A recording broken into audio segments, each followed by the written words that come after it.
ನಮಸ್ಕಾರ. ಮೌಲ್ಯ ಚಾನಲ್ಗೆ ಸ್ವಾಗತ. ಎಳೆಯರ ರಾಮಾಯಣ ಅಧ್ಯಾಯ 1 ಸೀತಾ ಪರಿಣಯ ಭಾಗ 6.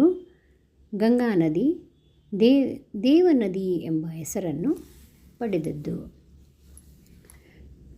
ಪ್ರಸ್ತುತಿ ಭಾಗೀರಥಿ ಹೆಗಡೆ.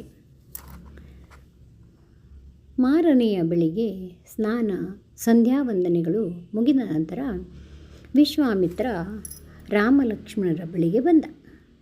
ಜೊತೆಯಲ್ಲಿಯೇ ಇತರ ಋಷಿಗಳಿದ್ದರು. ಯಾಗದ ಪ್ರಭಾವದಿಂದ ವಿಶ್ವಾಮಿತ್ರನ ಶಾಂತಿ ಇಮ್ಮಡಿಸಿತ್ತು. ಆತ ಅಗ್ನಿಯಂತೆ ಪ್ರಜ್ವಲಿಸುತ್ತಿದ್ದ. ವಿಶ್ವಾಮಿತ್ರನು ರಾಮನನ್ನು ಕುರಿತು ಸ್ನೇಹದಿಂದ, ರಾಮ, ನಮ್ಮ ಇಲ್ಲಿನ ಕೆಲಸ ಸದ್ಯಕ್ಕೆ ಮುಗಿಯಿತು. ಇನ್ನು ನಾವು ಹೊರಡೋಣ. ಇನ್ನೊಂದು ಕೆಲಸವನ್ನು ಪೂರೈಸಿಕೊಂಡು ಅಯೋಧ್ಯೆಗೆ ಹಿಂದಿರುಗಬಹುದು. ಮಿಥಿಲಾ ಎಂಬ ರಾಜ್ಯವಿದೆ. ಅಲ್ಲಿ ಜನಕ ಮಹಾರಾಜ ಆಳುತ್ತಿದ್ದಾನೆ.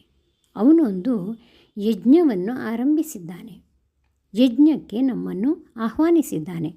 ನಾವೆಲ್ಲರೂ ಅಲ್ಲಿಗೆ ಹೋಗೋಣ. ನಿನ್ನನ್ನು ಅಲ್ಲಿಗೆ ಕರೆದುಕೊಂಡು ಹೋಗಲು ಒಂದು ಕಾರಣವೂ ಇದೆ. ಜನಕನ ಬಳಿ ಒಂದು ಅದ್ಭುತವಾದ ಧನಸ್ಸು ಇದೆ. ಹಿಂದೆ ದೇವತೆಗಳು ಯಜ್ಞದಲ್ಲಿ ಆ ಬಿಲ್ಲನ್ನು ಜನಕನ ವಂಶದವರಿಗೆ ಕೊಟ್ಟರು. ಆದರೆ ಹೆಸರು ಶುನಾಭ. ಆ ಶಿವಧನುಸ್ಸಿಗೆ ಜನಕ ಮಹಾರಾಜ ದಿನವೂ ಪೂಜೆ ಮಾಡುತ್ತಾನೆ. ಆ ಬಿಲ್ಲು ಬಹಳ ಗಟ್ಟಿಯಾದದ್ದು. ಅದನ್ನು ಮೇಲೆತ್ತಿ ಹೆದೆಯೇರಿಸಲು ಇದುವರೆಗೂ ಯಾರಿಗೂ ಸಾಧ್ಯವಾಗಿಲ್ಲ. ನೀನು ಪರಾಕ್ರಮಿ, ಧನುರ್ವಿದ್ಯೆಯಲ್ಲಿ ಪ್ರವೀಣ. ಆ ಬಿಲ್ಲನ್ನು ಹೆದೆಯೇರಿಸಲು ಪ್ರಯತ್ನ ಪಡಬಹುದು.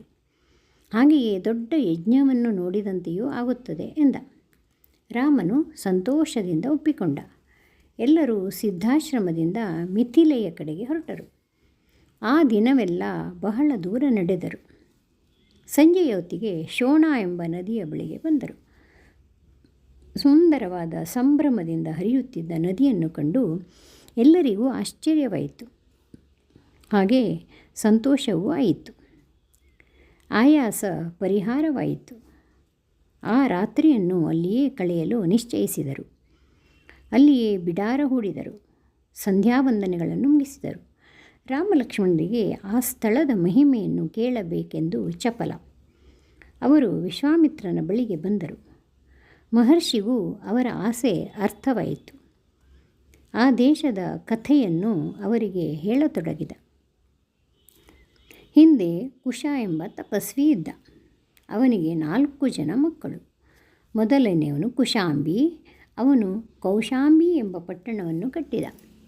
ಎರಡನೆಯವನು ಕುಶನಾಭ. ಅವನು ಮಹೋದಯ ಎಂಬ ನಗರವನ್ನು ಕಟ್ಟಿಸಿದ. ಮೂರನೆಯವನ ಹೆಸರು ಅಧೂರ್ತರಜಸ್ಸು.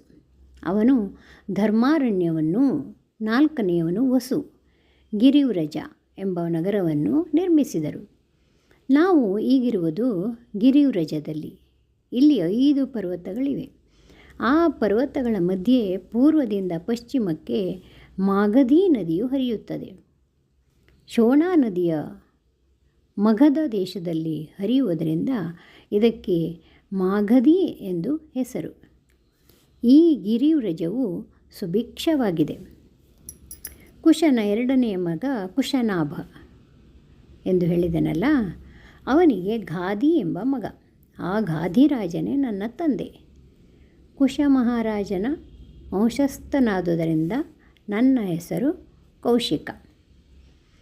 ನನ್ನ ಅಕ್ಕ ಸತ್ಯವತಿ. ಅವಳು ಪುಣ್ಯ ಸಂಪಾದಿಸಿ ಸ್ವರ್ಗಕ್ಕೆ ಹೋದಳು. ಮತ್ತೆ ನದಿಯ ರೂಪದಲ್ಲಿ ಭೂಲೋಕಕ್ಕೆ ಹಿಂದಿರುಗಿದಳು. ಹಿಮಾಲಯದಲ್ಲಿ ಆ ನದಿ ಹರಿಯುತ್ತದೆ. ಅದಕ್ಕಾಗಿಯೇ ನಾನು ಹಿಮಾಲಯದಲ್ಲೇ ಇದ್ದೆ. ಯಾಗಕ್ಕಾಗಿ ಸಿದ್ಧಾಶ್ರಮಕ್ಕೆ ಬಂದೆ ಎಂದ. ರಾಮಲಕ್ಷ್ಮಣರು ವಿಶ್ವಾಮಿತ್ರನ ವಂಶದ ಹಿರಿಮೆಯನ್ನು ಕೊಂಡಾಡುತ್ತಾ ನಿದ್ದೆ ಹೋದರು. ಮಾರನೆಯ ದಿನ ಬೆಳಗಾಯಿತು. ಪ್ರಾತರ್ವಿಧಿಗಳನ್ನು ಮುಗಿಸಿದರು. ಶೋಣಾ ನದಿಯನ್ನು ದಾಟಿ ತಮ್ಮ ಪ್ರಯಾಣವನ್ನು ಮುಂದುವರಿಸಿದರು. ಮಧ್ಯಾಹ್ನದ ಹೊತ್ತಿಗೆ ಗಂಗಾ ನದಿಯ ಬಳಿ ಬಂದರು. ಗಂಗೆ ಬಹು ಪುಣ್ಯ ನದಿ. ಅದು ಉಕ್ಕಿ ಹರಿಯುತ್ತಿತ್ತು. ಹಂಸ ಮತ್ತು ಇತರ ಪಕ್ಷಿಗಳು ನದಿಯನ್ನು ತುಂಬಿದ್ದವು. ರಭಸದಿಂದ ಹರಿಯುವ ನದಿಯನ್ನು ನೋಡಿ ರಾಮಲಕ್ಷ್ಮಣರ ಮನಸ್ಸಿಗೆ ಆನಂದವಾಯಿತು. ಪ್ರಯಾಣವನ್ನು ನಿಲ್ಲಿಸಿ ಬಿಡಾರವನ್ನು ಆ ರಾತ್ರಿ ಅಲ್ಲಿಯೇ ಹೂಡಿದರು. ರಾಮಲಕ್ಷ್ಮಣರಿಗೆ ಗಂಗಾ ನದಿಯ ಬಗ್ಗೆ ತಿಳಿಯಬೇಕೆಂಬ ಚಪಲ. ಸ್ವರ್ಗಲೋಕ, ಭೂಲೋಕ ಮತ್ತು ಪಾತಾಳ ಲೋಕಗಳಲ್ಲಿ ಹರಿಯುವ ಆ ನದಿಯ ಇತಿಹಾಸ ಸಾಮಾನ್ಯವಿರದು ಎಂದು ಅವರಿಗೆ ಗೊತ್ತು. ಅದಕ್ಕಾಗಿ ರಾಮನು, ಮಹರ್ಷಿಗಳೇ, ಈ ಗಂಗಾ ನದಿಯ ಕಥೆ ಹೇಳಿರಿ ಎಂದು ಕೇಳಿದ. ವಿಶ್ವಾಮಿತ್ರ ಕಥೆಯನ್ನು ಹೇಳಲಾರಂಭಿಸಿದ. ಪರ್ವತಗಳ ರಾಜ ಹಿಮವಂತ. ಮೇರು ಪರ್ವತದ ರಾಜನ ಮಗಳು ಮನೋರಮೆ ಅವನ ಹೆಂಡತಿ. ಹಿಮವಂತನಿಗೆ 2 ಹೆಣ್ಣು ಮಕ್ಕಳು. ಮೊದಲನೆಯವಳು ಗಂಗೆ, ಎರಡನೆಯವಳು ಉಮೆ. ಪರ್ವತರಾಜನ ಮಗಳಾದ್ದರಿಂದ ಉಮೆಗೆ ಪಾರ್ವತಿ ಎಂದು ಹೆಸರು. ಉಮೆ ಈಶ್ವರನನ್ನು ಕುರಿತು ತಪಸ್ಸು ಮಾಡಿದಳು. ಶಿವನನ್ನು ಮೆಚ್ಚಿಸಿ ಅವನನ್ನು ಮದುವೆಯಾದಳು. ಅವರಿಬ್ಬರ ಮಗನೇ ಷಣ್ಮುಖ. ಹಿಮವಂತನ ಮೊದಲ ಮಗಳಾದ ಗಂಗೆ ಸ್ವರ್ಗಕ್ಕೆ ಹೋದಳು.